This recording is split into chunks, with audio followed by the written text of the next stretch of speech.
أعوذ بالله من الشيطان اللعين الرجيم بسم الله الرحمن الرحيم الحمد لله رب العالمين الحمد لله الأول قبل الإنشاء والإحياء والآخر بعد فناء الأشياء العليم الذي لا ينسى من ذكره ولا ينقص من شكره ولا يخيب من دعاه ولا يقطع الرجاء من رجاه الحمد لله مالك الملك مجري الفلك مسخر الرياح خالق الإصباح ديان الدين رب العالمين الحمد لله الذي هدانا لهذا وما كنا لنهتدي لولا أن هدانا الله لقد جاءت رسل ربنا بالحق ثم الصلاة والسلام والتحية والإكرام على رسول الأنام سيدنا ومولانا وشفيع ذنوبنا وطبيب نفوسنا مولانا ومولى الثقلين محبوب رب المشرقين والمغربين جد الحسن والحسين الذي سمي في السماء بأحمد وفي الأرضين بأبي القاسم محمد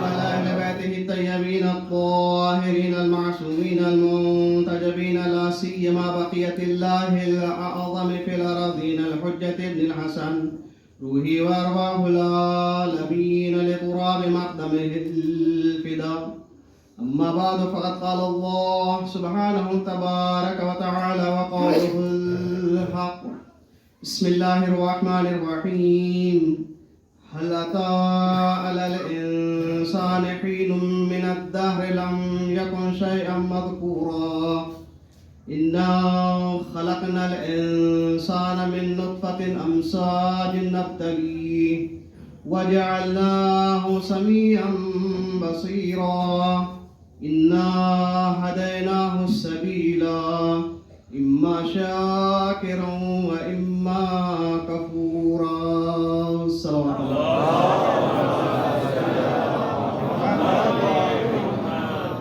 قبل اس کے اس آیت شریفہ کے ذیل میں چند عرائض آپ حضرات کی نورانی سماعتوں کے حوالے کرو. التماس ایک بار سورہ حمد 3 مرتبہ سورہ توحید کی تلاوت فرما کر مرحوم مغفور میر ذاکر حسین ابن میر تصدق حسین جعفری صاحب کی روح کو ارسال فرما دیں.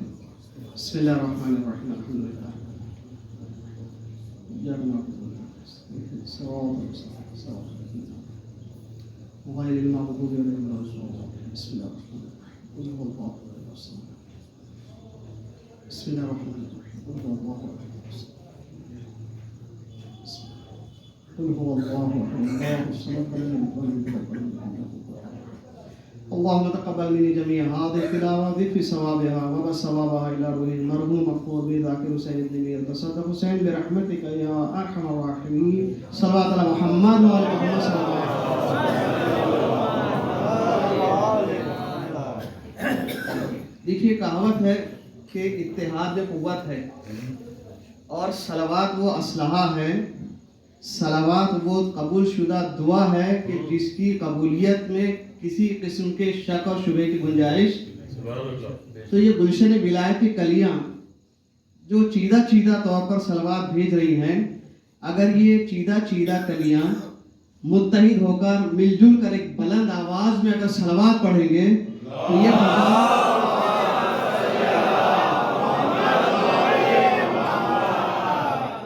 اب محسوس ہو رہا ہے کہ علی والوں کا عزیزان گرامی کا یہ مجلس ایصال ثواب ہے.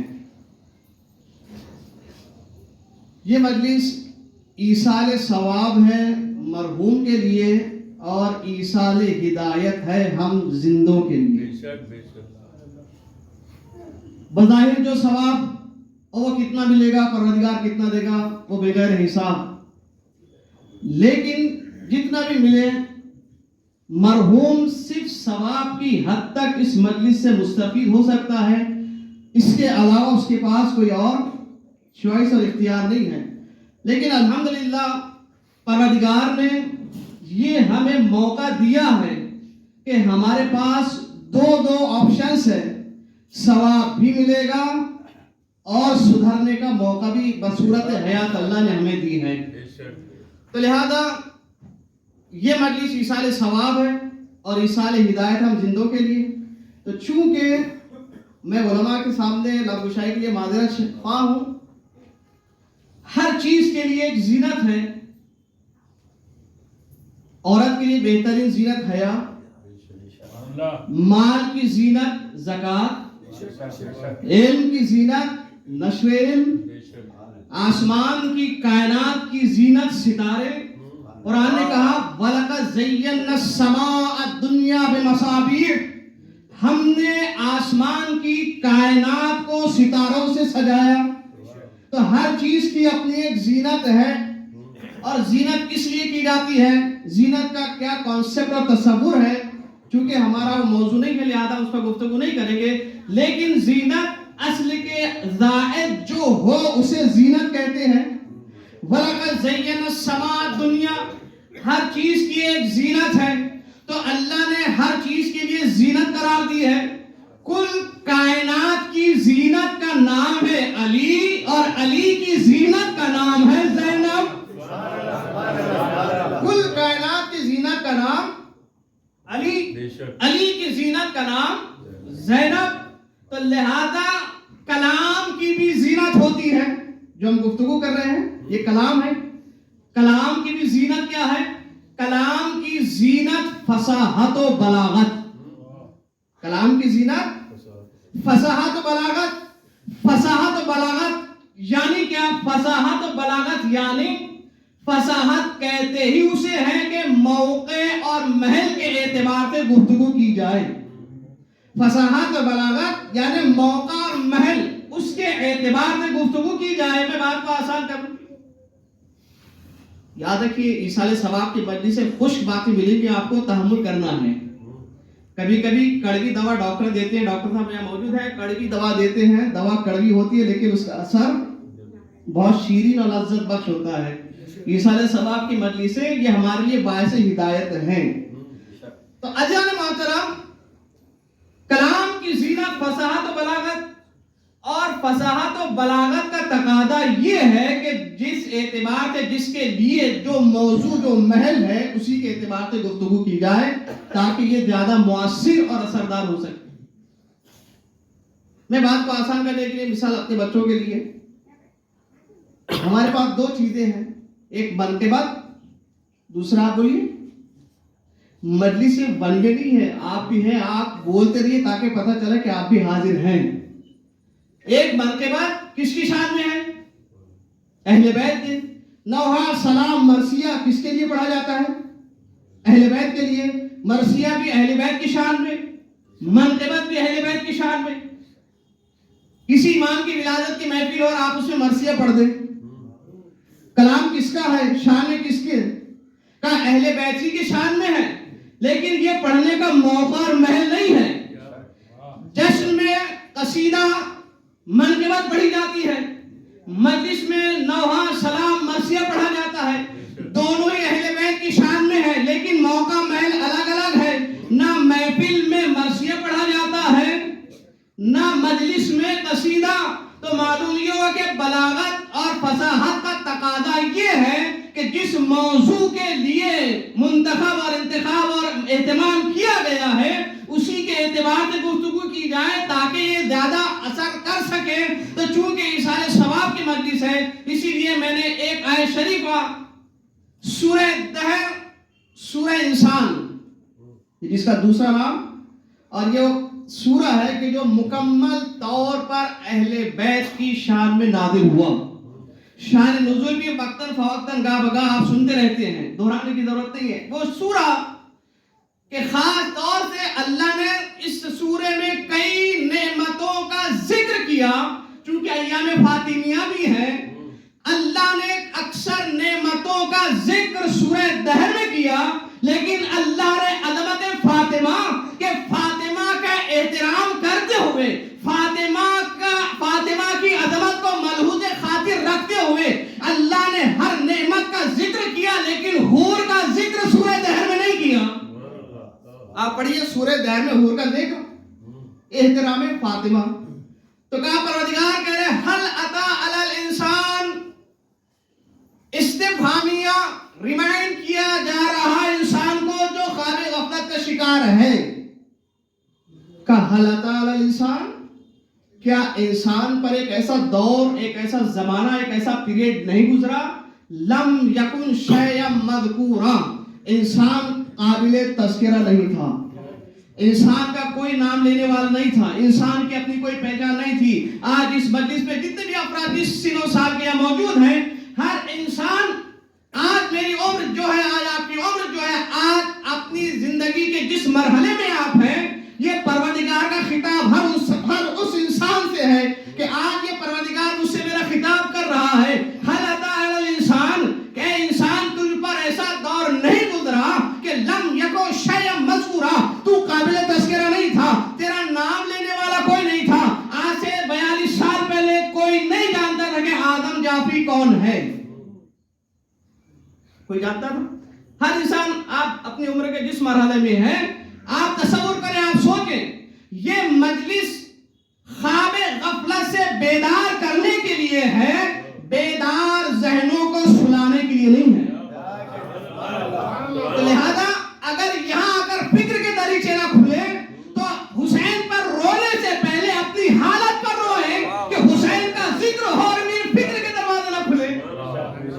کیوں؟ اس لیے کہ یہ دروازہ سب کے لیے ہے، یہاں کوئی تخصیص نہیں ہے. یہ حسین کا دربار ہے، یہاں آتا گناہگار ہے، جاتا حر بن کر ہے.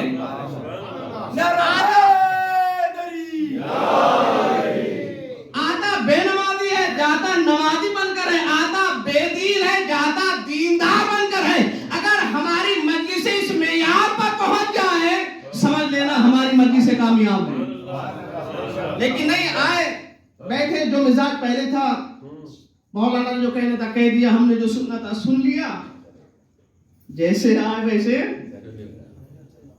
تو پھر مجھے جملہ دہرانے میں کوئی قباحت نہیں ہوگی کہ حسین پر گریا سے پہلے مجھے اپنی ذات پر گریا کرنا.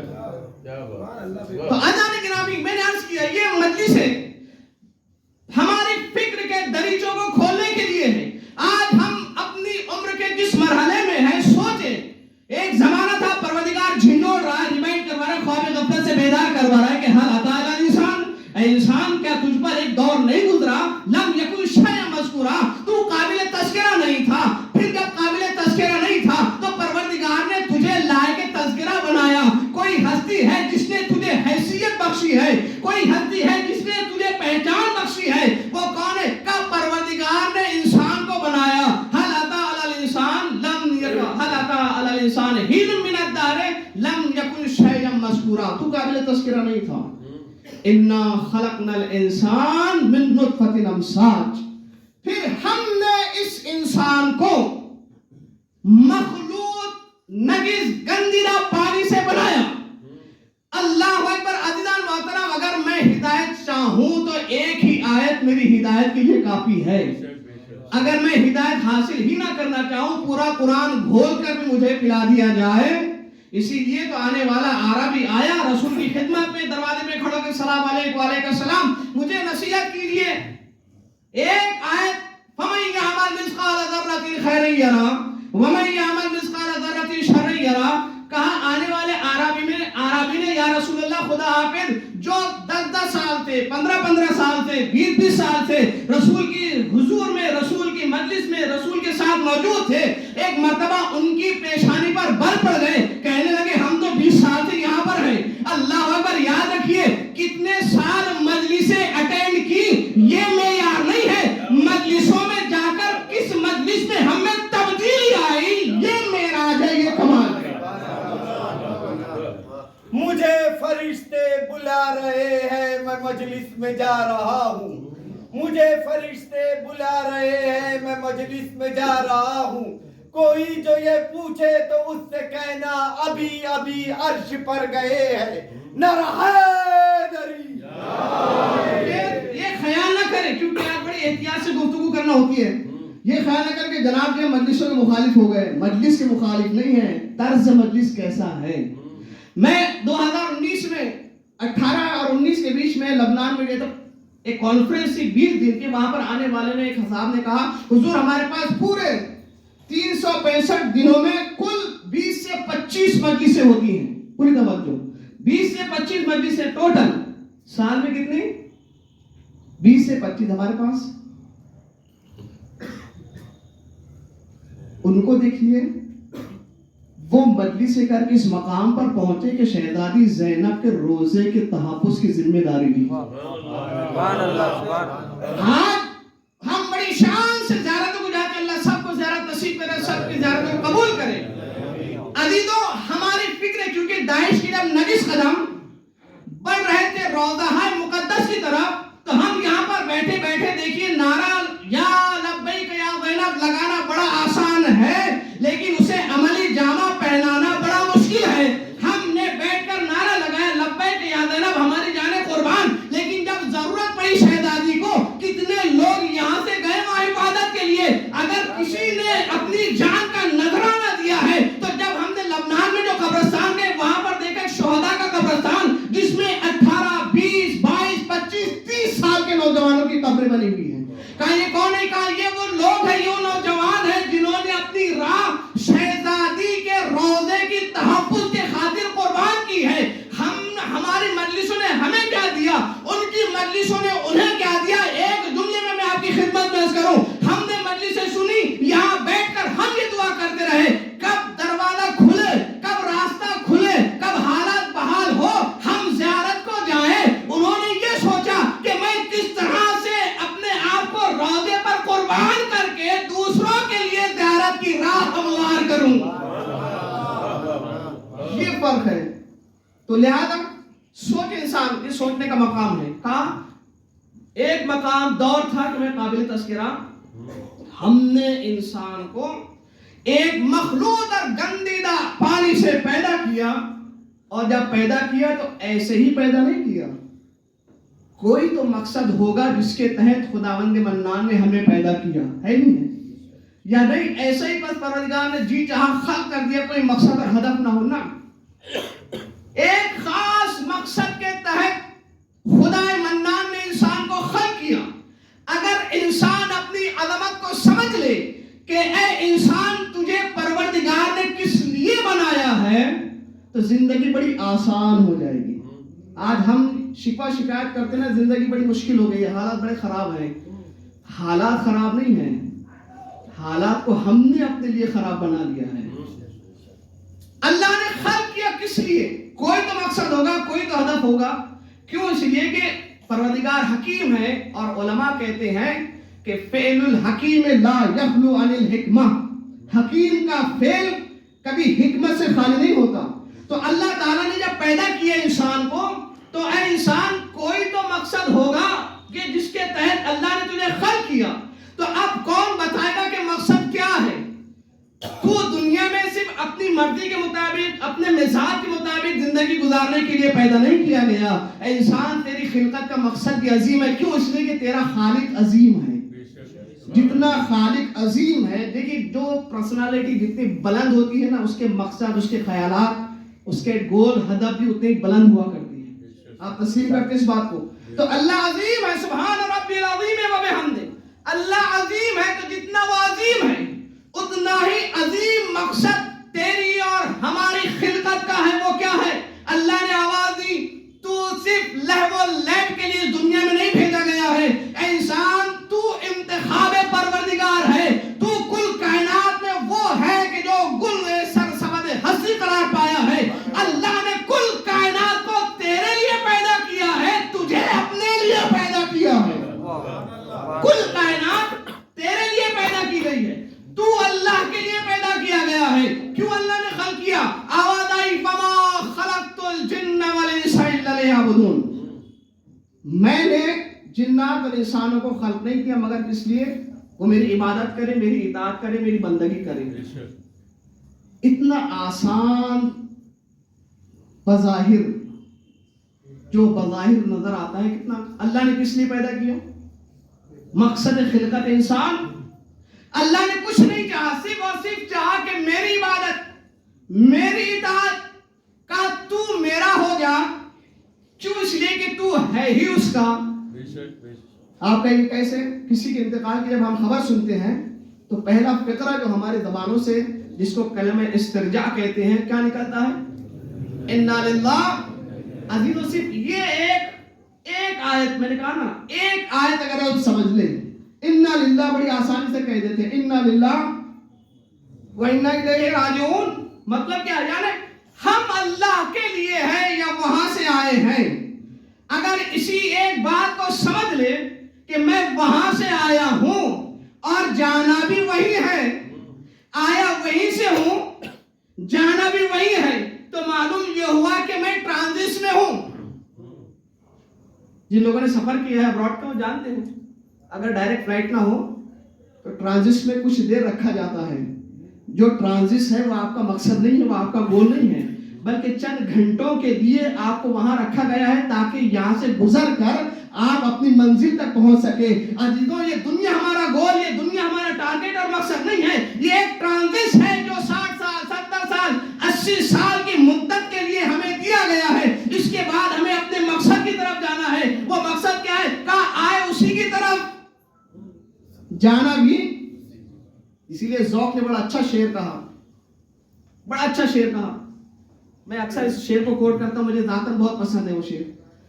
کہا لائی حیات آئے قضا لے چلی چلے اپنی خوشی نہ آئے. اللہ اکبر. سوچ انسان نہ آنے میں نے کہا نا انا للہ و انا الیہ راجعون, آئے اسی کی طرف جانا بھی اسی کی طرف ہے. اور کمال یہ ہے کہ نہ آنے میں تیرا اختیار نہ جانے میں تیرا اختیار. جب وہ چاہے گا تو آئے گا, جب وہ چاہے گا لے جائے گا. تو لہذا دنیا نے آزمایا, فرعون نے 40 یا 70 ہزار بے گناہ نامعصوم بچوں کو اسی زام اور اسی بہن میں قتل کیا کہ موسیٰ پیدا نہ ہو سکے. 70,000 یا 40,000 بے گناہ بچے قتل کیے گئے اس خوف سے کہ موسیٰ پیدا نہ ہو سکے. اللہ نے کہا فرعون تو چاہتا ہے کہ موسیٰ پیدا نہ ہو, لیکن اگر میرا اختیار اور میرا ارادہ ہوگا تو اب میں خدا وہ ہوں جس کے خوف سے تو نے 70,000 ناحق اور بے گناہ بچوں کو شہید کیا. میں خدا وہ ہوں کہ موسیٰ پیدا بھی ہوں گے پروان بھی تیرے ہی دربار میں چلیں گے. موسیٰ پیدا بھی ہوں گے پروان بھی تیرے ہی دربار میں چڑھیں گے. تو لہذا یہ بات تو ثابت ہے جب اس کا ارادہ ہوگا انسان اس دنیا میں آئے گا. جب اس کا ارادہ ہوگا لاکھ دنیا نے کوشش کی. آپ دیکھتے ہیں اخبار سنتے ہیں خبر آئی کہ فلاں جگہ زلزلہ آیا, شدید زلزلہ, کئی لوگ مر گئے لیکن ایک 6 مہینے کا 4 مہینے کا 2 سال کا 3 سال کا بچہ زندہ رہا. اسے کس نے زندگی دی؟ جس نے سب کو موت دی اسی نے اس کو زندگی دی. تو یہ اختیار پروردگار ہے.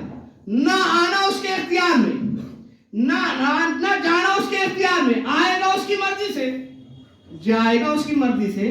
تو انسان جب آنا اور جانا اسی کی مرضی سے ہے تو پھر یہ بیچ کی جو زندگی ہے اسے کیوں اپنی مرضی سے گزارتا ہے؟ جب آنا بھی اس کی مرضی سے جانا بھی اس کی مرضی سے تو پھر یہ 60 سال 70 سال کی زندگی اپنی مرضی سے کیوں گزارتا ہے؟ کیوں؟ اس لیے کہ تو اپنی مرضی کا مالک نہیں ہے بلکہ تیرا مالک کوئی اور ہے.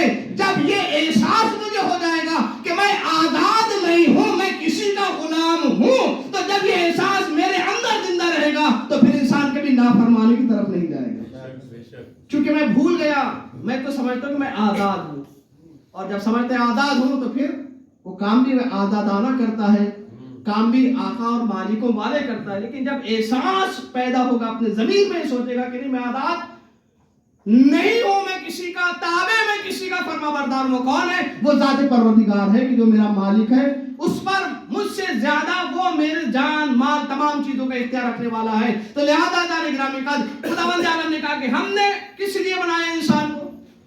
ہماری پیدائش کا مقصد, دنیا میں آنے کا مقصد صرف مال کمانا, شہرت کمانا, بنگلے بنانا, بینک بیلنس بڑھانا, ہم نے اسی کو مقصد سمجھ لیا ہے. سب چیز اپنی جگہ پر صحیح ہے اگر دین کی حدود میں ہو. اگر مال کمانا گناہ ہوتا تو اللہ تعالیٰ کبھی حکم خمس و زکات یا انفاق کر نہ دیتا. انفاق کا حکم دینا, صدقے کا حکم دینا,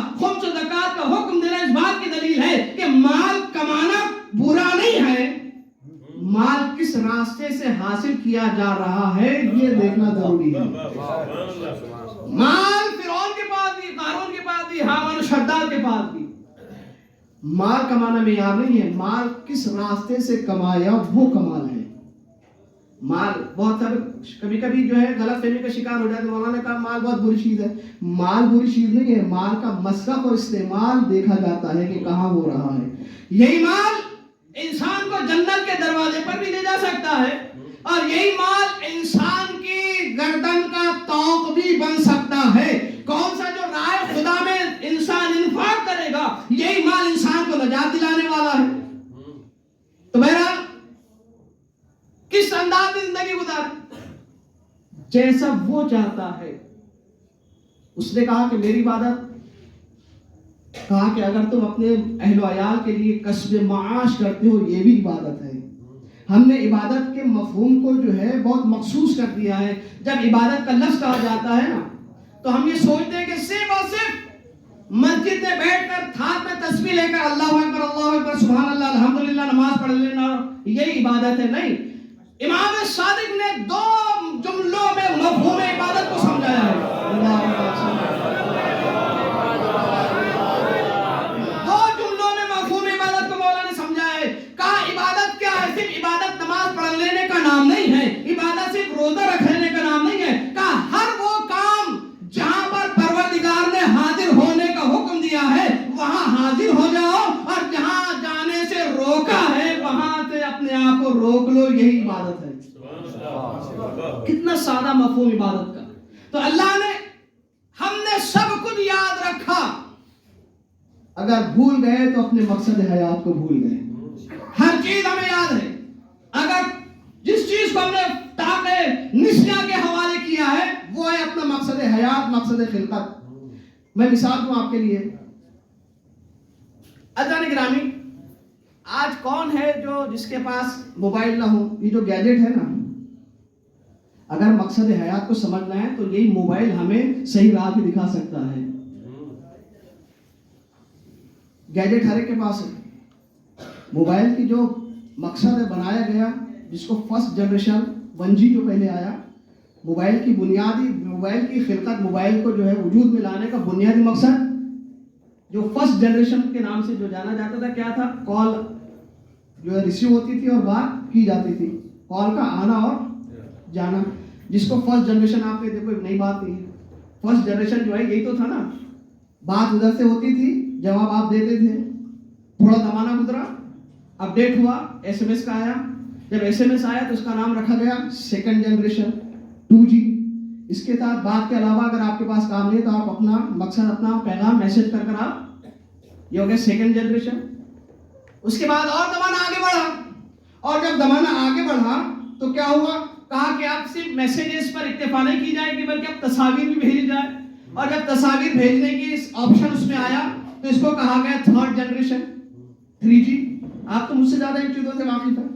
تھرڈ جنریشن یہ ہوئی، کہا اور زمانہ ڈیولپ ہوا، اور زمانہ آگے بڑھا، کہا کہ اب متحرک فلمیں بھی، ویڈیوز بھی بھیجی جائیں، تو اس کو یہ کہلایا گیا فورتھ جنریشن 4G۔ اور آج دنیا 5G کی طرف قدم آگے بڑھا چکی ہے، اور کئی شہروں میں 5G بھی آ گیا ہے، یعنی کہ اب انسان کے ہر کام موبائل انجام دے گا۔ ہر کام موبائل میں، بینک کا ہو، الیکٹرک بل ہو، پانی کا بل ہو، راشن ہو، آپ کو جو بھی چاہیے ہے، کون انجام دے رہا ہے؟ موبائل۔ یعنی پوری دنیا سمٹ کر یہ کتنے مرحلے آگے بڑھا۔ لیکن اگر آپ ایک ہی وقت میں موبائل پر 10 کام ایک وقت کر رہے ہو، لیکن جیسے ہی کال آئی اس نے تمام چیزوں کو چھوڑا، آپ کو آپ کی طرف متوجہ کیا کہ کال آ رہی اٹھایا جائے۔ اے انسان، چاہے تو اپنی زندگی میں کتنا ہی مصروف کیوں نہ ہو جائے، 5 مرتبہ ادھر سے تجھے ریمائنڈ کروایا جاتا ہے۔ اب یہ دیکھا جائے کہ تجھے اپنا مقصد یاد ہے یا نہیں ہے۔ اللہ اکبر، انسان کے بنائے ہوئے موبائل کو تو اس کا مقصد یاد رہے، لیکن ایک باشعور انسان تجھے اپنی خلقت کا مقصد یاد نہ رہے تو اس سے بڑا افسوس کا مقام میرے لیے کیا ہوگا۔ اللہ نے عبادت کے لیے بنایا ہے، عبادت کرنا مقصد ہے، اللہ تک پہنچنا۔ تو عزیزوں، میں نے کہا نا جملہ کہ ہم نے سب کچھ یاد رکھا۔ اللہ کو بھلا دیا تو نتیجہ کیا ہوا؟ اللہ نے کہا تم نے مجھے بھلا دیا، اب جس پر تم تکیہ کیے ہو میں بھی تمہیں انہی کے حوالے کیے دیتا ہوں۔ اللہ اکبر! خدا نہ کرے خدا کسی کو اس کے حال کے حوالے چھوڑ دے، اس کے حوالے کر دے۔ سوچنے کا مقام ہے۔ آج یہ سوچیں کہ میں کس کے حوالے ہوں۔ ہر روز ہمارے صبح کے بعد دعا پڑھتے ہیں نا، وَفَوِّضْ أَمْرِي إِلَى اللَّهِ، میں اپنے امور کو اللہ کے حوالے کرتا ہوں۔ میں یہ سوچوں آیا میرے امور اللہ کے حوالے ہیں یا کسی اور کے حوالے ہیں؟ کس کے حوالے میں نے اپنے آپ کو کیا ہے؟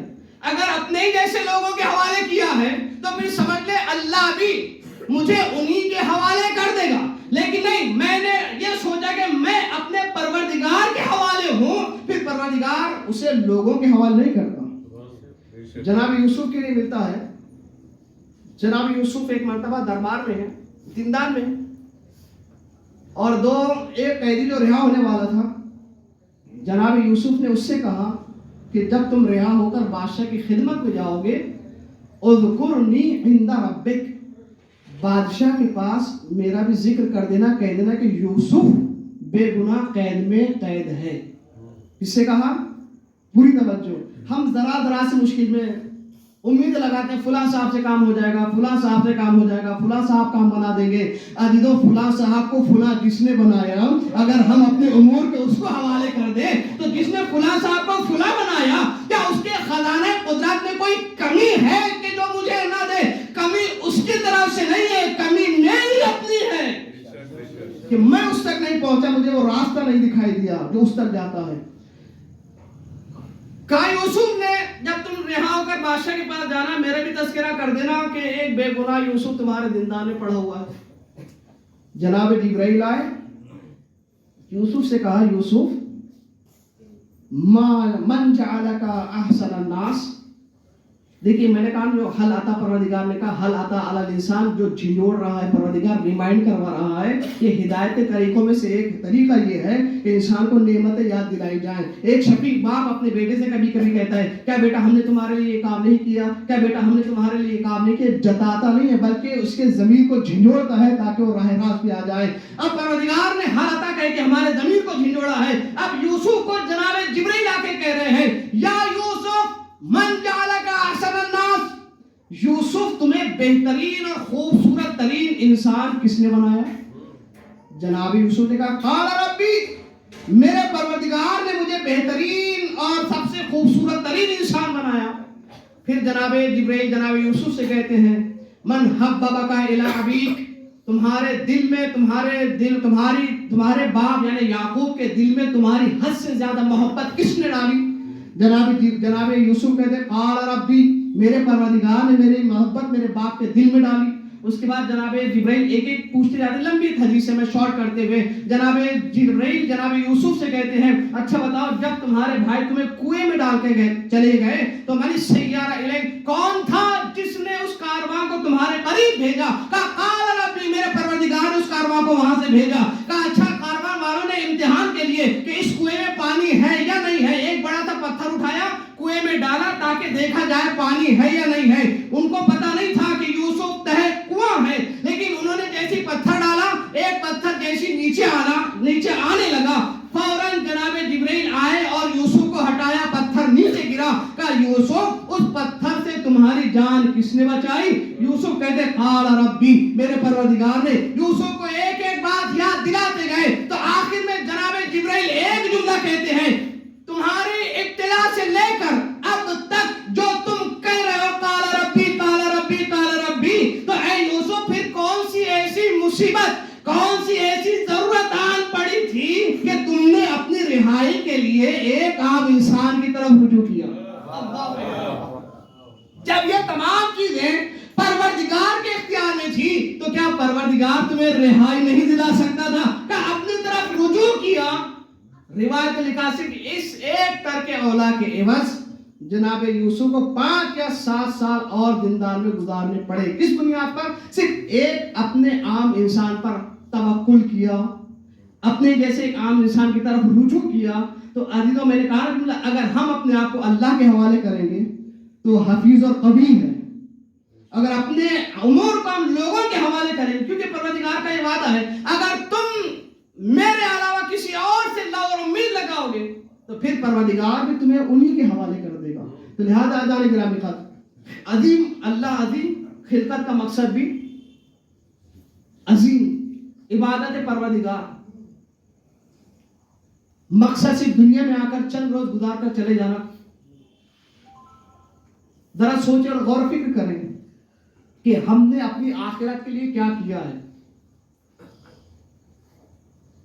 صاحبان فہم ہے، یقیناً میں سمجھتا ہوں گفتگو خشک ہے، لیکن میں نے کہا نا کہ دوا کڑوی ہے، خواستہ نہ خواستہ آپ کو پینا ہی پڑے گی. سوچیں کہ میں نے اپنی آخرت کے لیے کیا کیا. کتنے سال زندگی میری؟ 60 سال 70 سال. اسٹینڈرڈ لائف جو سینسس کیا گیا، اسٹینڈرڈ لائف جو ہے 60 to 70 اسٹینڈرڈ لائف ہے. اس کے اوپر جو جی رہے ہیں بونس ہے. خدا یہ جو ہمارے قوم کے بزرگان ان کی خدمت میں جسارت نہیں ہے، یہ ہمارے قوم کے سلمان فارسی ہیں. یہ قوم کے ان کا احترام ضروری ہے. کہا کہ اس جو سینسس کیا گیا جو اسٹینڈرڈ لائف 60 یا 70 سال. اچھا یہ 60 یا 70 سال زندگی کو بس آپ پوری مجلس بھول جائیے، سب کچھ بھول جائیے، صرف اس ایک مثال کو آپ یاد رکھیے، میں سمجھوں گا میری محنت. 60 یا 70 سال زندگی آرام اور اطمینان سے گزارنا چاہتا ہے انسان. شروعات کب سے کرتا ہے؟ 5 سال سے شروع ہوتی ہے. اچھی زندگی گزارنا ہے. آپ بچے کو اسکول لے کے جا رہے ہیں کس لیے؟ تاکہ اسکول جائے گا پڑھ لکھ کر. یہ جو 5 سال سے شروع ہو رہی ہے تربیت تعلیم، 20 22 23 سال جب گزر جاتے ہیں، جب 23 سال گزر جاتے ہیں تب جا کر کوئی ایک بہترین ڈاکٹر، کوئی انجینئر یا کسی ایک مقام کے اوپر جا کر انسان اسٹیبل ہوتا ہے. جب ایک مقام پر جا کر رکتا ہے کتنے سال؟ 23 سال میں ایک مقام اور منصب پر پہنچتا ہے.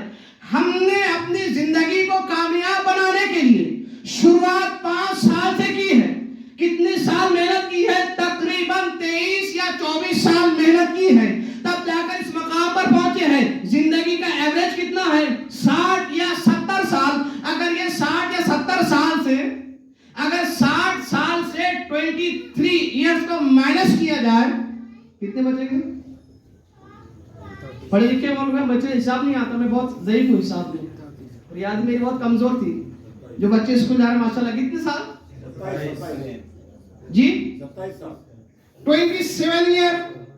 اگر 60 سال لے، اگر 70 سال لے 37 27 یا 37 سال زندگی گزارنے کے لیے انسان مسلسل 23 سال محنت کر رہا ہے. انسان لمحہ فکریہ ہے، یہ ظاہر زندگی کے جس کے بعد تجھے جانا ہی جانا ہے. اس زندگی کو گزارنے کے لیے 23 سال محنت کی ہے، شروعات 5 سال سے کی ہے. جو تیری حقیقی زندگی ہے، اس دنیا کے بعد والی جو حیات ہے، آخرت کی حیات ہے، اس کے لیے کیا تیاری کی ہے؟ اس کا دن کتنا ہے؟ کہ اس کا ایک دن علماء موجود ہے تائید کریے 50,000 سال کے برابر. اللہ اکبر. سننے میں بولنے میں بڑا آسان. یومن کانا 50 عاما، 50,000 سال، 50,000 کوئی معمولی بات. تو شروعات ہم نے کہاں سے کی؟ زندگی کے لیے دنیا کے لیے 5 سال سے شروع کیا. آخرت کے لیے ابھی تک میری کوئی تیاری. میں یہ سوچتا ہوں ابھی تو میں جوان ہوں، جب بوڑھے ہوں گے تو دیکھا جائے گا. اللہ اکبر. انسان تیری زندگی کا کیا بھروسہ کہ تو بوڑھا ہونے تک زندہ رہے بھی یا نہ رہے. ابھی جو حال ہے یہی تیرے اختیار میں ہے. نہ گزرا کل تیرے اختیار میں ہے، نہ آنے والا کل تیرے اختیار میں ہے. تیرا آج تیرے اختیار میں ہے. قبل اس کے کہ یہ حیات، یہ موقع تیرے ہاتھ سے نکل جائے. الغرض پروردگار نے اپنی خلقت مقصد اپنی عبادت کے لیے، ہم نے تجھے اپنی عبادت کے لیے بنایا. اے انسان تو انتخاب پروردگار ہے، کوئی معمولی بات نہیں ہے. انسان انتخاب پروردگار. کل کائنات میں اگر پروردگار نے اپنے حضور میں کسی کو کھڑا دیکھنا چاہا تو وہ صرف اور صرف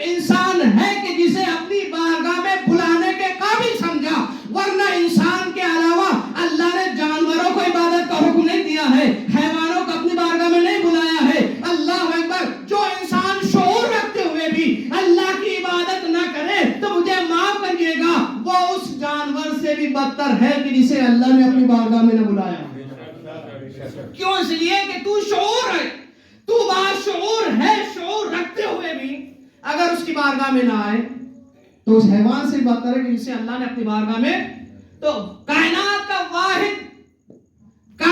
کی واحد خلقت کہ جسے اللہ اپنے حضور میں دیکھنا چاہتا ہے، وہ انسان بلایا میری بارگاہ میں آؤ، اور آنے کے بعد یہ بھی وعدہ کیا ہے تو میرے لیے ہو جا۔ حدیث قدسی کی جملات ہے، عبدی میرے بندے تکن لی، تو میرے لیے ہو جا، تو میرا ہو جا، میں صفات ممکنہ میں تجھے اپنی مثال بنا دوں گا۔ اللہ نے حدیث قدسی میں ارشاد فرمایا کہ یا ابن آدم، اے انسان، جعلت الاشیاء لاجلک، کل کائنات کو میں نے تیرے لیے بنایا، وجعلتک لعجلی، اور تجھے میں نے اپنے لیے بنایا ہے۔ اے انسان ذرا سوچو صحیح، ہم ذرا سوچیں اپنے بارے میں کہ ہم دنیا کے لیے پیدا نہیں کیے گئے ہیں۔ اللہ اکبر، بڑی عجیب و غریب حدیث ہے، کہا کہ مولا فرماتے ہیں کہ اے انسان، تو دنیا کے لیے پیدا نہیں کیا گیا ہے، دنیا تیرے لیے پیدا کی گئی ہے۔ تو دنیا کے لیے نہیں بنا، دنیا تیرے لیے بنی ہے، لہذا تو جتنا دنیا کے پیچھے بھاگے گا دنیا تجھے اتنا ہی اپنے پیچھے دوڑائے گی۔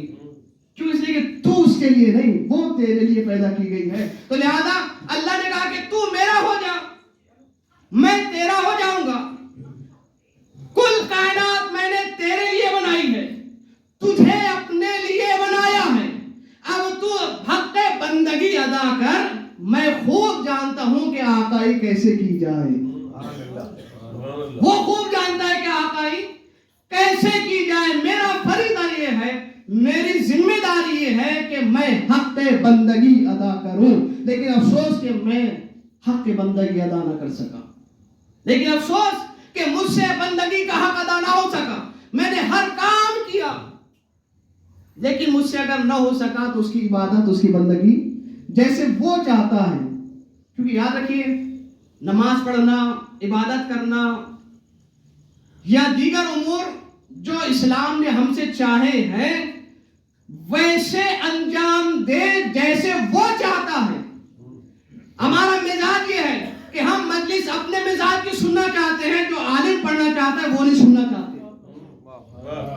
مجلس ہمارے مزاج کی ہو، چاہے وہ جیسی بھی ہو، جیسا ہم چاہتے نہیں۔ اگر یہ معیار رہا تو قوم کبھی ترقی نہیں کرے گی۔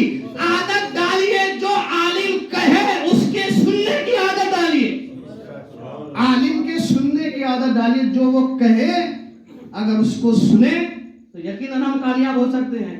کیوں؟ اس لیے کہ امت کی زمام عالم کے ہاتھ میں ہے، عالم کے زمام امت کے ہاتھ میں نہیں ہے۔ عالم ذمہ دار ہے کیونکہ پوری ذمہ داری اس کے حوالے کی ہے شریعت نے۔ لہذا جب یہ معیار ہوگا، ہماری بھی ذمہ داری ہے، میری بھی اپنی ذمہ داری ہے کہ میں عوام کو خوش کرنے کے لیے اپنی ذمہ داری سے گریز نہ کروں۔ اگر میں نے خوش مجلس پڑھ دیا آج یہاں پر امراوتی میں، اب مجھے کون بولے گا ایک بات سن لی بس، اس کے بعد خدا حافظ، لا ضرر، مجھے کوئی خوف نہیں ہے، کیونکہ ارض اللہ واسعہ، اللہ کی زمین تنگ نہیں ہے۔ اللہ کی زمین، میں اپنی ذمہ داری ادا کروں۔ آپ کو 4 جملے یاد رکھیے، کوئی بڑی بات نہیں ہے۔ فضائل اہل بیت، فضائل علی ابھی شروع کیے جائے، آپ کو آرام سے اٹھا کے بٹھا سکتے ہیں، کوئی کمال نہیں ہے، لیکن میں نے کہا یہ اٹھانا بٹھانا کمال نہیں ہے۔ میں آپ سے سوال کرتا ہوں، آج اس مجمع میں کون ہے کہ جس کے دل میں علی کی ولایت نہ ہو؟ کون ہے کہ جو علی کے ولایت سے دستبردار ہو؟ ہے کوئی نہیں ہے۔ میں نہیں کہہ رہا، بلکہ آپ کی ولایت کی ذمہ داری میرے مولا نے اس جملے سے ادا کی ہے کہ اگر میں اپنے چاہنے والے کے ناک خیشوم، جو یہ بڑا حساس حصہ ہوتا ہے، اسے خیشوم کہتے ہیں، اگر مولا فرماتے ہیں، میں نے کہا نا ولایت ہم اپنی جان دے سکتے ہیں، لیکن ولایت سے دستبردار ہم سے ہمارا یہ ولایت کا عقیدہ کوئی چھین نہیں سکتا۔ ولایت کو مضبوط کرنے کی ضرورت نہیں ہے، یہ ہم تو اپنے ماں کی آغوش سے لے کر آئے ہیں۔ اب ضرورت ہے اس کی اصلاح کرنے کی، اپنے نفس کی اصلاح کرنے کی۔ مولا نے کیا کہا؟ اگر میں اپنے چاہنے والے کے ناک کے باسے پر اپنی ذوالفقار کی نوک سے مسلسل محبت سے دستبردار ہو جائے. اللہ نے کتنا ناز ہے مولا کو اپنے مولائیوں کی ولایت پر.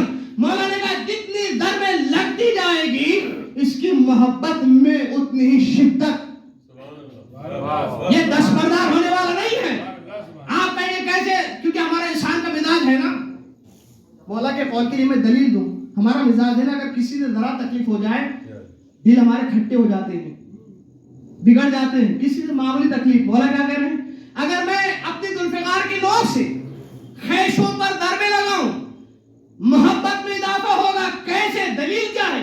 کہا کہ ماں جب پورے 9 مہینے گزارنے کے بعد کتنی تکلیفوں سے گزرتی ہے ماں, یہ ماں ہی جانے, اس کا پروردگار جانے. اتنی مرحلہ, اتنی تکلیفیں, اتنے دکھ. جیسے ہی ولادت ہوتی ہے ہونا تو یہ چاہیے تھا کہ بچے سے نفرت ہونی چاہیے تھی, کیونکہ اتنی تکلیفوں کے بعد ہی آیا ہے. لیکن اللہ نے کمال کہا کہ اتنی مصیبتیں, اتنی مشکلوں کے بعد بھی ماں اپنی تمام تکلیفیں بھول گئی. ماں کے دل میں بغض, نفرت, کینہ نہیں آیا, بلکہ ماں کے دل میں محبت آئی. اپنی تکلیفیں بھول گئی. پہلا سوال یہ کیا کہ میرا لال کیسا ہے, تو معلوم یہ ہوا کہ محبت جب انسان تکلیف دیتا ہے, تکلیف میں مبتلا ہوتا ہے, محبت اتنی شدید. تو مولانا نے کہا اگر میں اپنے چاہنے والے کی ناک پر ذوالفقار سے ضربے لگاؤں تاکہ محبت سے دستبردار ہو جائے, وہ دستبردار ہونے والا نہیں. اگر اپنے دشمن کے گھر کو سونے اور چاندی سے بھر دوں تاکہ میری محبت اس کے دل میں آئے, تو میری محبت اس کے دل میں آنے والی نہیں ہے. ایک جملہ کہتے ہوئے گفتگو کا آگے بڑھاؤں. علی کی محبت کو مال و زر سے خریدا نہیں جا سکتا. علی کی محبت ماں کی طہارت سے آتی ہے. ایک سوال پڑھیے میرے کے محمد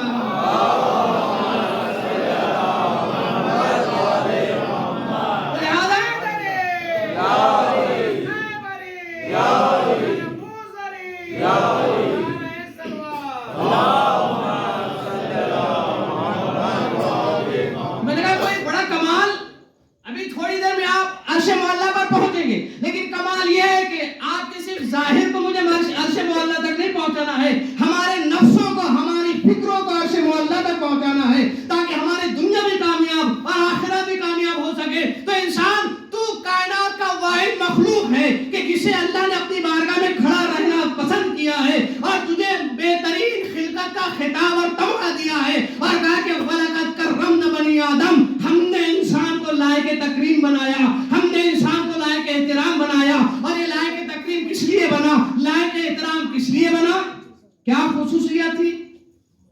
کہا اس لیے کہ صرف اور صرف ہم نے تجھے جوہر عقل سے نوازا. عقل جیسی نعمت تجھے دی اور عقل جیسی نعمت دے کر تمام دیگر مخلوقات سے تجھے ممتاز کیا, اور ممتاز کرنے کے بعد ہم نے تجھے اپنی بارگاہ میں بلایا, عقل دے کر تجھے اختیار دیا. اسی کی طرح پروردگار نے ارشاد فرمایا اِنَّا هَدَيْنَاهُ السَّبِيلَ, ہم نے انسان کو راستہ بھی دکھا دیا. دونوں راستے انسان کو دکھائے, اچھائی کا راستہ بھی دکھایا, برائی کا راستہ بھی دکھایا. کہا دیکھو اگر اس راستے پر چل کر آؤ گے یہ صراط مستقیم ہے, یہ میری بارگاہ تک پہنچے گا. یہ شیطان کا راستہ ہے, یہ شیطان کا راستہ تمہیں جہنم تک لے کر جائے گا. اب صراط مستقیم کیا ہے؟ ہر روز 5 مرتبہ تکرار کرتے ہیں اہدنا الصراط المستقیم, اہدنا الصراط المستقیم. کبھی تفسیر دیکھی, کبھی معنی سمجھنے کی کوشش کی کہ صراط مستقیم کیا ہے؟ عزیزوں, صراط مستقیم ڈھونڈنے کی ضرورت نہیں ہے. کہا حدیث نے پڑھ کر صراط مستقیم کوئی اور شے نہیں ہے بلکہ علی کا راستہ ہی صراط مستقیم ہے. علی کا راستہ ہی صراط مستقیم. تو لہذا جو ہم نماز میں ہمیشہ جو دہراتے ہیں اہدنا الصراط المستقیم, صراط مستقیم پر گامزن رکھ, مطلب کیا ہے؟ یہی علی کا راستہ ہے کہ جس پر ہم کو باقی رہنا ہے, یہی راستہ میں نجات کی طرف. اللہ نے کہا ہم نے دونوں راستے دکھا دیے, یہ تیرا اختیار ہے. اب پہچانے گا کیسے؟ کہا عقل جیسے جوہر سے ہم نے تجھے نوازا ہے, عقل جیسی نعمت تجھے دی ہے. یہ عقل کیا ہے؟ اصول کافی کی پہلی حدیث, پہلا چیپٹر عقل اور جہل. پہلی حدیث میں پہلا چیپٹر, پہلے چیپٹر میں پہلی حدیث کہ اللہ تعالیٰ نے, امام فرماتے ہیں اللہ تعالیٰ نے عقل کو خلق کیا. ان اللہ تبارک و تعالی خلق العقل, اللہ نے عقل کو اور خلق کرنے کے بعد اس نے کہا اقبل، آ گیا، عقل آگے آئی، عقل نے کہا پیچھے جا، عقل پیچھے گئی۔ اللہ نے کہا وعزتی وجلالی، مجھے اپنی عزت اور جلالت کی قسم، اسی وہ بیک میں عقل ہی کے ذریعے سے ثواب بھی دوں گا، عقل ہی کے ذریعے سے ثواب بھی، تیرے ہی ذریعے سے عقاب بھی۔ کہا چھڑے امام نے آگے بڑھ کر حدیث نے اور سہارا دیا، کہا کہ پروردگار، جب مولا نے پوچھا آنے والے نے ما ہے العقل، مولا عقل کیا ہے؟ کہا العقل ما عبد بہ الرحمن وقت سوا بہ الجنان، عقل وہ ہے کہ جس کے ذریعے اللہ کی عبادت کی جائے، جنت حاصل کی جائے۔ یہ اللہ تعالیٰ نے عقل جیسا جوہر انسان کو دیا۔ اگر عقل رہتے ہوئے بھی انسان عقل سے کام نہ لے تو پھر انہی لوگوں کے لیے اللہ نے کہا اولئک کالانعام بل ہم اضل سبیلا، یہی وہ انسان ہے۔ سورہ داریات کے پروردگار عالم نشان فرماتا ہے وَلَقَدْ ذَرَأْنَا جَهَنَّمَ كَثِيرًا مِنَ الْجِنِّ وَالْإِنسِ، ہم نے جہنم کو مملو کر دیا، ہم نے جہنم کو بھر دیا۔ کس سے؟ انسانوں سے۔ پروردگار تو نے ہی خلق کیا اور تو ہی جہنم میں ڈال رہا ہے۔ اگر جہنم میں ڈالنا تھا تو پھر انہیں خلق ہی کیوں کیا؟ آواز قدرت آئی، میں نے انہیں جہنم میں ڈالنے کے لیے خلق نہیں کیا، میں انہیں جہنم میں نہیں بھیج رہا ہوں، یہ ان کے اعمال ہے جو انہیں جہنم میں لے جا رہے ہیں۔ وہ کیا ہے؟ وَلَهُمْ قُلُوبٌ لَا يَفْقَهُونَ بِهَا، ہم نے انہیں عقل دی تھی، انہوں نے عقل سے سوچنے کا کام نہیں دیا۔ عقل کو استعمال کرنا تھا کہیں اور کی، کہاں پر؟ پوری عقل ہماری کسی کے ساتھ چیٹ کرنے میں، کسی کو دھوکہ دینے میں، کسی کو گمراہ کرنے میں، کسی کا مال دبانے میں، یہ جو عقل استعمال ہوئی ہے۔ انسان، اللہ نے تجھے عقل اس لیے نہیں دی تھی، اللہ نے عقل دی تھی اپنی عبادت اور بندگی کے لیے۔ بس ایک جملہ آپ کی خدمت میں عرض کروں، اگر قوم کی ترقی چاہتے ہیں، جب بات جہاں تک آئے گی اس منزل پر تو عرض کروں، اگر قوم کی ترقی چاہتے ہیں تو ایک کام کریں، ایک کام چھوڑیں، ایک کام کریں، ایک کام چھوڑیں، ٹانگ پکڑ کر کھینچنا چھوڑیں، ہاتھ پکڑ کر اٹھانا سیکھیں۔ ٹانگ پکڑ کر کھینچنا چھوڑیں، ہاتھ پکڑ کر کھینچنا سیکھیں۔ ہماری قوم ترقی کی راہ پر گامزن ہوگی جب تک یہ ہمارے پاس نہیں آتی صفت، ہم ضلالت کے دلدل میں دھستے ہی چلے جائیں گے۔ اگر قوم کی ترقی چاہیے ہے تو یہ بہت ضروری ہے۔ ہمارے پاس آج یہی ہو گیا ہے۔ بہرحال تو اللہ نے عقل دی اس لیے کہ اس کی عبادت کی جائے۔ وقت بہت تیزی سے نکل گیا، آپ لوگ بھی تھک گئے، اب ذہن جو ہے دوسری اور طرف جو ہے مرغوب ہونے سے پہلے تھک تو نہیں گئے آپ؟ محمد باواز بلند سلوان،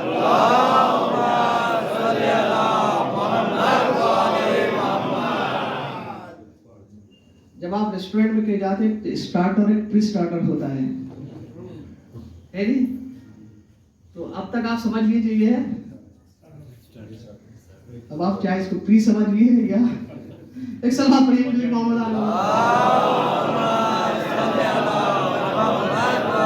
لیکن اللہ نے گرامی انشاءاللہ زیادہ زحمت آپ کو نہیں دوں گا۔ آپ کی صلواتیں بتا رہے ہیں کہ ابھی آپ بیدار ہیں، ابھی اس بندے تک نہیں پہنچے ہیں۔ اس سے پہلے کہ عقل کا تقاضا بھی یہی ہے، سمجھداری بھی یہی ہے۔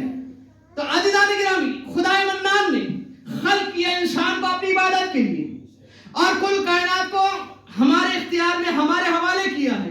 اب اور یہ بھی بتایا ہے، اللہ اکبر، اللہ نے یہ بھی بتایا ہم نے تجھے بھیجا بھی ہے، تیری زندگی کا مقصد بھی سمجھایا ہے، دونوں راستے بھی بتائے ہیں۔ انا ہدیناہ السبیلا اما شاکرا و کفورا، عقل جیسی نعمت دی ہے تاکہ تو حق و باطل میں تمیز کر سکے۔ یہ تمام اہتمام ہدایت اللہ نے کیے ہیں، اور اس سے پہلی ایک آیت میں اللہ نے یہ بھی بتایا ہدایت کے طریقوں کی، ہدایت کے طریقے کی طرف اشارہ کرتے ہوئے وَجَعَلْنَاهُ سَمِيعًا بَصِيرًا، ہم نے انسان کو دیکھنے والا بھی بنایا، سننے والا بھی بنایا۔ کیا کہا؟ وَجَعَلْنَاهُ، ہم نے انسان کو دیکھنے والا بھی بنایا، سننے والا بھی بنایا۔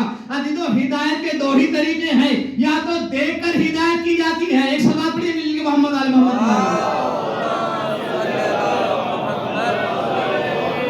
بس دوستوں کو اپنی آخری منزل پر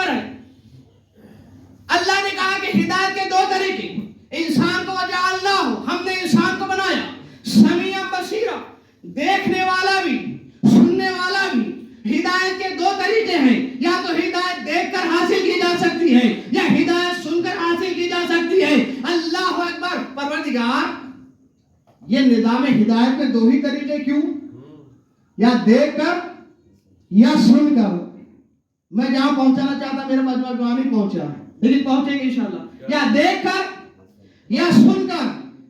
دیکھ کر کوئی ایک جگہ ایسی ہے تاریخ میں جہاں ہدایت کی گئی, حق کو دکھایا بھی گیا, حق کو سنایا بھی گیا, حق کو دکھایا بھی گیا, حق کو سنایا بھی گیا.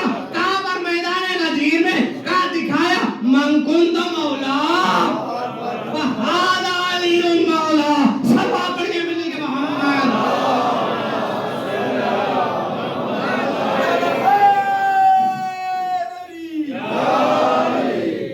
حق کو دکھایا بھی, حق کو سنایا بھی, تاکہ کل کسی کے پاس کوئی عذر بہانہ باقی نہ رہے. دکھایا بھی سنایا بھی. لیکن افسوس ان لوگوں پر کہ جنہوں نے حق کو دیکھتے ہوئے بھی حق سے حق پوشی کی, حق کو سن کر بھی اسے انسنا کیا.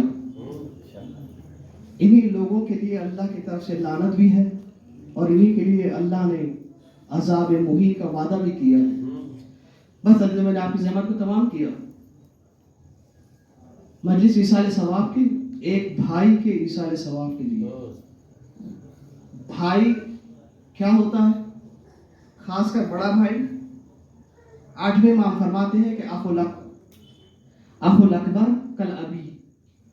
بڑا بھائی باپ کے داخل ہوتا ہے. بڑے بھائی کی حیثیت باپ کی ہوتی ہے. 8ویں امام فرماتے ہیں بھائی کیا ہوتا ہے؟ بھائی کے لیے قوت بازو ہوتا ہے. بھائی کو بھائی سے بڑی ڈھارس رہتی ہے. اللہ اکبر. عزاداروں, یہی بھائی کہ جس سے بڑی امیدیں وابستہ تھیں, حسین کو, زینب کو, اہل حرم کو, معصوم سکینہ کو, مخدرات عصمت کو, کون آپ سمجھ گئے؟ مولا غازی عباس. کیا گزری ہوگی زینب کے دل پر کہ جب مولا نے عباس کو مشق و علم دیا کہ بھائی پانی کی کوئی سبیل کرو, تو جب سیدانیوں نے سنا اور خبر خیمے میں گئی, روایت نے لکھا کہ بی بی زینب نے تمام سیدانیوں کو جمع کیا. کہا سیدانیوں میں تم سے ایک ضمانت کو واپس لیتی ہوں. کہا کون سی ضمانت؟ کا جب مدینے سے چلی تھی زینب نے بیویوں سے یہ وعدہ لیا تھا کہ آج سے زینب تمہارے چادر کی ذمہ دار ہے, آج سے زینب تمہارے چادر کی ضمانت دار ہے. لیکن زینب کہتی ہے ارے عباس کے بھروسے اور سہارے میں نے یہ ضمانت لی تھی, لیکن اب عباس میدان کی طرف جا رہا ہے, ارے عباس کی خیر نہیں ہے, میں اب اپنی ضمانت کو واپس لیتی ہوں. ادرکم اللہ دارو, آپ کی آوازیں بلند ہوئی. خدا ان آوازوں پر رحمت نازل کرے. اب تمام منازل سے گریز کرتے ہوئے مولا عباس نہر کے قریب آئے, لشکر کائی کی طرف ہٹا, مولا نے مشق بھری. ایک مرتبہ مولا خشکی کی طرف آگے بڑھے. اب قوم اشقیاء کی پوری طاقت اور پورا ارادہ یہ ہے کہ پانی خیمے تک نہ جائے. عباس کی پوری کوشش یہی ہے کہ یہ مشکیدہ خیمے تک پہنچ جائے. اللہ اکبر. عزاداروں, عباس آگے بڑھ رہے ہیں. ایک مرتبہ ملعون نے کمیگاز سے ایسا وار کیا کہ عباس کا دائیں بازو قلم ہو کر گرا, قلم کو دھکا لگا. عباس نے علم بائیں ہاتھ میں سنبھالا, مشکیدہ سنبھالا, آگے بڑھتے رہے. ایک مقام وہ آیا, ایک ملعون نے ایسا وار کیا, عباس کا بائیں بازو بھی قلم ہوا. عباس نے مشکیدے کو دانت میں دبایا, آگے بڑھ رہے ہیں. عباس کی کوشش یہی ہے کہ پانی سکینہ تک پہنچ جائے. اللہ اکبر. ایک سنسناتا تیر مشق سکینہ پر لگا. عزاداروں, جیسی مشق پر تیر لگا, مشق کا پانی بہا. ارے مشق کا پانی مشق کا پانی بہا. عباس کی امید ٹوٹی. ارے رہوار نے کہا اے رہوار اب مجھے خیمے میں نہ لے جا. اے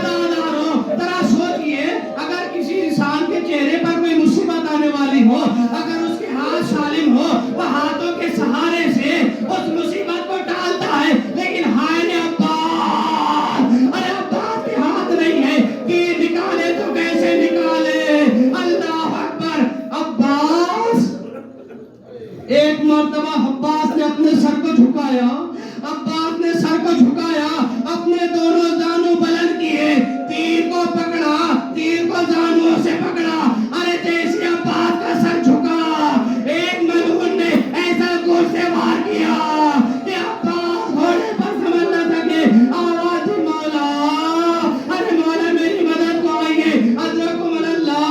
عباس کی یہی وہ مصیبت ہے کہ جس کے لیے شہزادی نے وصیت کی۔ روایت کہتی ہے کہ ایک ذاکر مولا عباس کے ہمیشہ مصائب پڑھتا، ایک دن خواب میں دیکھا شہزادی آئی ہے، شہزادی نے کہا اے ذاکر تو میرے لال کے مصائب نہیں پڑھتا؟ کہا شہزادی میں نے آپ کے لال کے ہر مصائب پڑھے۔ کہا میرے لال کی ایک مظلومی ہے، ایک مصیبت ہے جو تو نہیں پڑھتا۔ کہا شہزادی وہ کون سی مصیبت ہے؟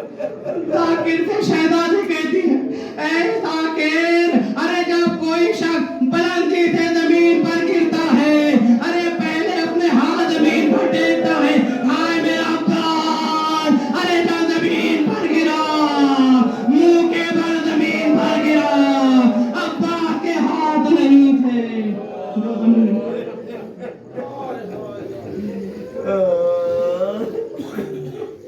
وسيعلم الذين ظلموا أي منقلب ينقلبون إنا لله وإنا إليه راجعون۔